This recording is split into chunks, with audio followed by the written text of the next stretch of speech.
Welcome into another episode of The Locker Room. I'm your host, Will Kronsberg, joined this week by a new guest, Griffin Goodwyn. And Griffin, before we get into our topic today, which is the NFL, I just want to talk about what brought you to sports. What is your interest here?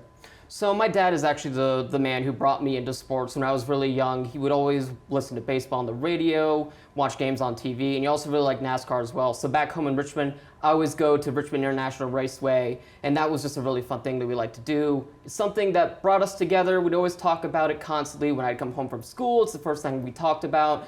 I'd always play in fantasy leagues with some of his work friends, etc. And playing sports as well has fostered my love of sports, and it's something that I enjoy going to events here on campus and just talk about with friends as well.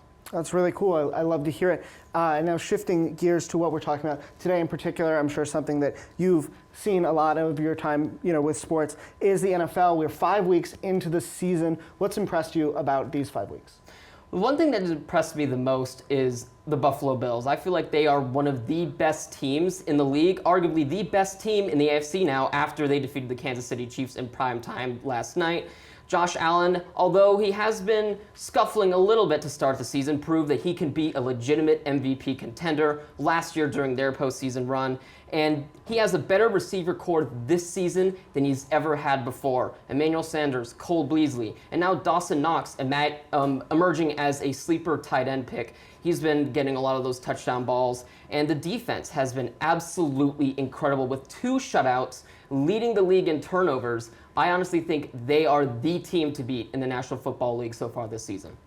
Well, you talk about them, and they're tied for the second best record in the NFL. They're one of, I think, 4-1 teams at this point. We do have one 5-0 team, which is the Arizona Cardinals. Have you liked what you've seen out of Arizona so far with Kyler Murray, or are they a team that's going to gradually shift towards the middle of the pack as the season goes on? I definitely think they're a team that can stay near the top. Kyler Murray, obviously one of the most athletically talented quarterbacks in the league, has proved this year and last year that he can do it in the air and with his legs.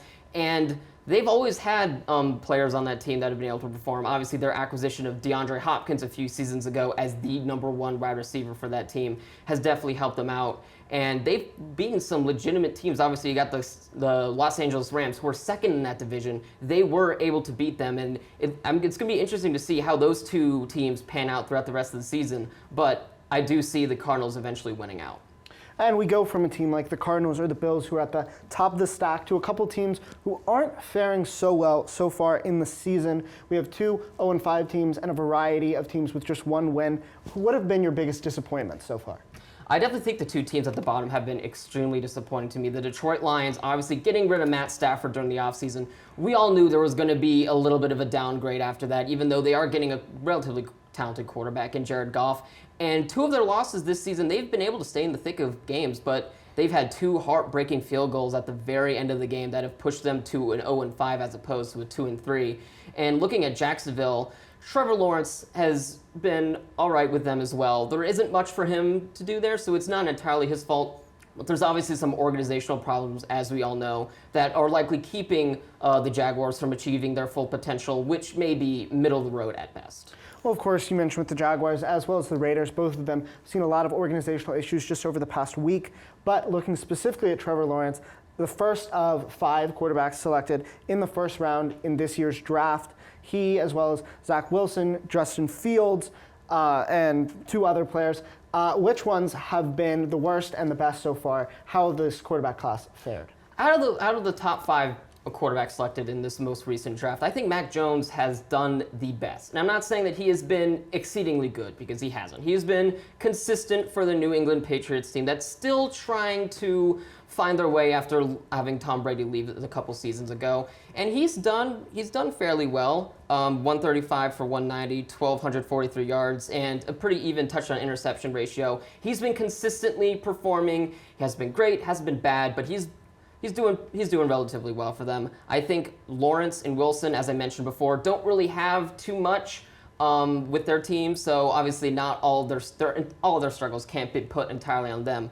But Trey Lance and Justin Fields, who have recently taken over the QB1 roles from Andy Dalton and Jimmy Garoppolo in recent weeks, have shown flashes of brilliance at times. They are extremely athletic QBs, throwing the ball hard and also rush and run, being able to run. I think once we see them have more game time, we'll be able to determine where they kind of shake up on our list. But I think they do have the potential to be up near Mac Jones or even better than by the end of the season.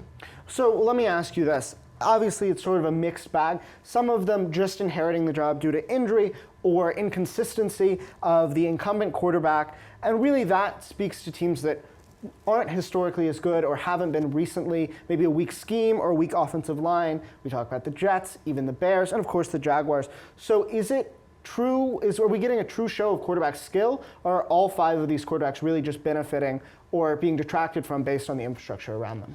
I feel like we hyped this QB class up more than probably any other in recent memory. I kind of think back to 2018 when Lamar Jackson, Josh Allen, Josh Rosen, Baker Mayfield, those quarterbacks were immediately brought into their teams, and we thought they were going to be superstars as they were in college. And that's what I feel like the best standard of comparison for this draft class is, at least in very recent times. And I feel like, as I mentioned before, not a lot of these teams have too much to offer. I mean, Mac Jones and the New England Patriots, they bolstered a little bit in the offseason. They got some key pieces that they needed to be able to compete, maybe for a wild card spot. And the Niners have always been a relatively consistent team.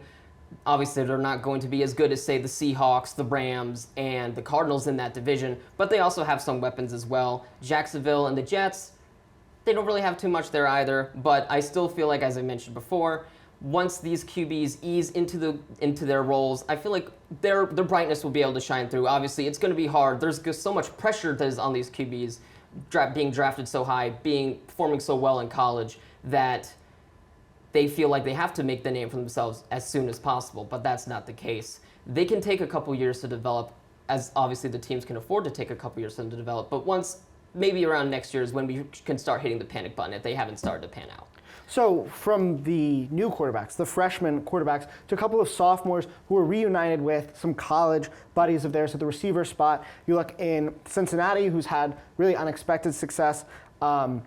Young receiver Jamar Chase, a first-round pick this year, joins his college quarterback, Joe Burrow, who was the first overall pick last year, Tua Tagovailoa, who's currently injured in Miami, but he did get Jalen Waddle, who was his teammate at Alabama, to complement him. And then the same thing over in Philadelphia, where reigning Heisman winner Devontae Smith went to pair up with Jalen Hurts, who was at Alabama and transferred to Oklahoma before that. So which of those 3 combinations, maybe excluding Tua, has been the most successful so far, and what have you liked out of those college to pro pairings? I think it's Burrow and Chase. Obviously, there were a lot of criticisms of Jamar Chase early in the offseason when he was dropping balls during the preseason. He had those comments where he said, it's a little bit harder to adjust to the size of the NFL balls. They might be a little bit bigger, and et cetera, et cetera. But I definitely think the early success that the Bengals have had, which I think is extremely surprising, because obviously we would expect the Ravens, the Browns to be atop that division, and maybe we wouldn't think that Pittsburgh would be worse than them. I feel like they have been extremely successful, even though Joe Burrow has been the best with turnovers. I looked earlier, and he has one of the higher interception rates in the league. But the sheer talent that those two have is absolutely incredible, and I think there are good things to come for Cincinnati. Now, one final note on rookies. I just want to mention J.C. Horn, a University of South Carolina alum and a top 10 pick this year. He got an interception in just his second game, matching his only one interception in college as well. But he is out with a foot injury, and tying that into injuries as a whole. Russell Wilson, obviously one of the most notable injuries we've seen so far. Who are you worried about not being able to come back or not coming back strong the rest of the season? I think Russell Wilson might be one of the bigger injury concerns, and not just for him, but just for the Seahawks team. Obviously, you have the Cardinals, who are currently atop the division, the Rams that are closely behind, and the Seahawks are still, I feel like, in the thick of it. They have a lot of talented players on that team, especially in the receiving core with Tyler Lockett and DK Metcalf, who's an absolute beast. But the fact that they're not going to have Russell Wilson, who is currently leading the league in quarterback rating and has a 10-to-1 touchdown to interception ratio, having that kind of leadership, that kind of consistent performance every single weekend is going to be difficult. Obviously, Geno Smith has a lot to prove, and he has big shoes to fill for the Seattle Seahawks, but I'm genuinely concerned for their ability to stay in the race, given how well the Cardinals and the Rams have performed thus far.